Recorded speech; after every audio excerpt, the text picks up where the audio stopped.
What's up, guys? UFC Seattle's going down this weekend, and I'm predicting every fight on the card, starting with the main event. Alright, we got Triple C Henry Cejudo fighting Swaggy Song Yadong.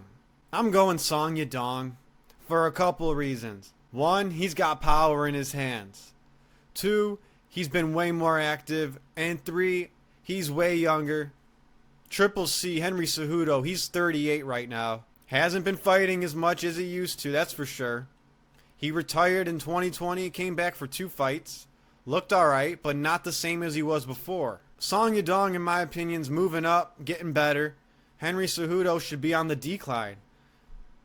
Haven't seen a lot of 38-year-olds doing good at 135. Next in the co-main event, we got Brendan Allen versus Anthony Hernandez, and it won't even show me the odds for this fight.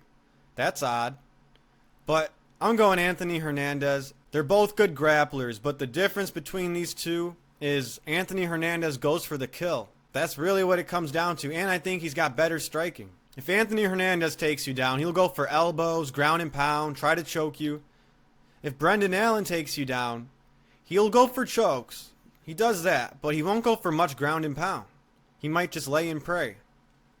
So, I'm picking Anthony Hernandez. He's going to go for the kill way more than Brendan Allen will go for the kill. And that's what's going to matter in this fight. That's what I think.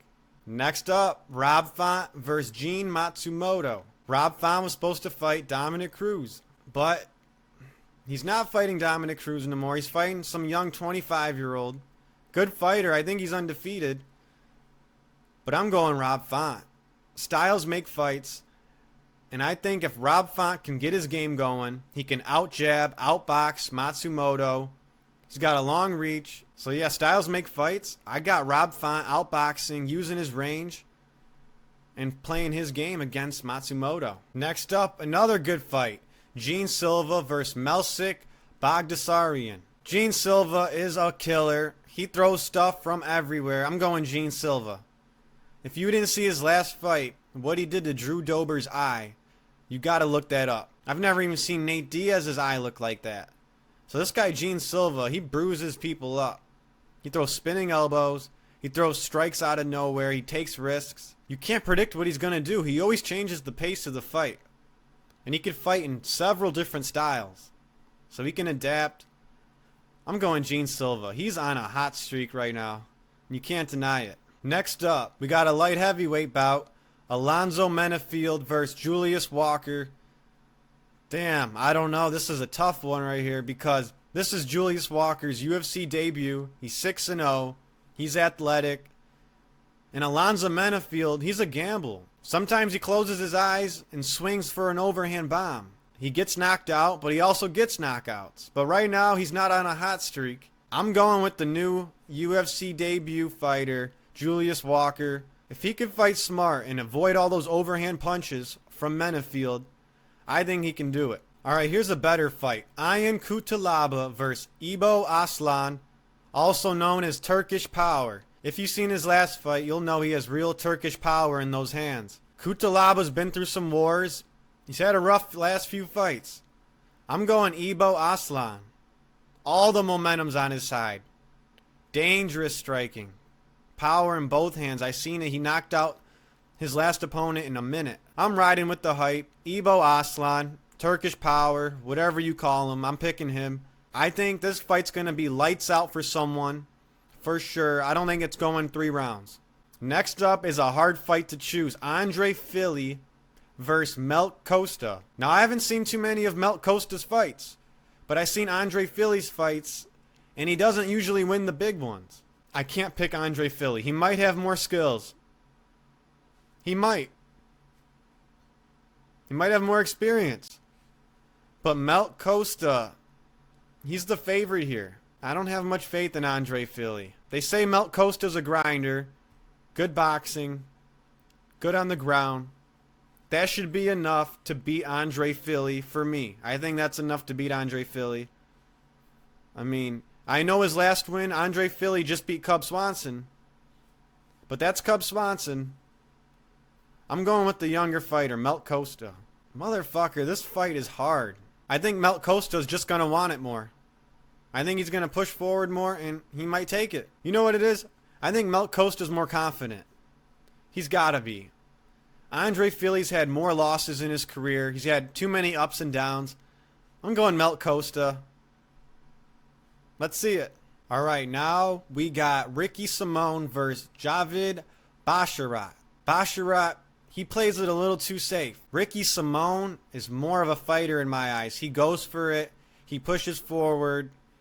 He creates more highlights. If there's a finish in this fight, it's going to be by Ricky Simón. I could see him winning a decision. I don't think he's going to finish Basharat. Basharat plays it too safe. He's kind of all defense. So I'm going Ricky Simón. He's actually one of the guys that beat Merab in Merab's first 2 fights. Not that that matters, but I'm going Ricky Simón based on just pushing the action, and he's going to throw more volume. All right, now we got a middleweight fight. We got Malik versus Nick Klein. I'm going Malik. Some people were calling him John Jones. He's pretty creative. He's looking impressive. I'm going with Malik. Let's see if the hype's real. All right, now we got Nikolai Veretennikov versus Austin Vanderford, a.k.a. Paige Van Zant's boyfriend. That's how a lot of people know him, actually. Just had to say that. Now, Vanderford, he lost to some good guys. And then he came back and got 1 win. I'm picking Nikolai Veretennikov. He's got more fights recently. He has a UFC fight. He lost a close decision. And I haven't seen too much out of Vanderford besides a double leg takedown. So, I think Nikolai can stop all that and get the dub. Then we got a good middleweight fight. We got Ruziboev versus Mcconico. Oh my gosh. I'm not even going to say those names again, but I'm going Ruziboev. He doesn't always throw a lot, but when he gets going, he's dangerous. He can get knockouts. He's tall. He's got more experience. I've seen him battle it out. He's lost some, but this Eric Mcconico, I think it's his UFC debut. Okay, so look. Ruziboev has 2 UFC TKOs. He lost to Buckley by decision. And Mcconico, you know, he hasn't fought in the UFC yet. I've seen some of his older fights. They looked alright. But I'm going Ruziboev. And lastly, we got Modestas Bukauskas versus Rafael Cerqueira. I'm going Bukauskas. He's shown me more. He's durable. He's got more UFC experience. Rafael Cerqueira just got knocked out by Turkish Power. So I'm going Bukauskas. That's for sure. And that's the fight card right there. A lot of fights that changed. A lot of fighters pulled out. But it is what it is. It's a good fight card. Let me know what you think down below in the comments. Make sure you like and make sure you subscribe. I'm out. Later.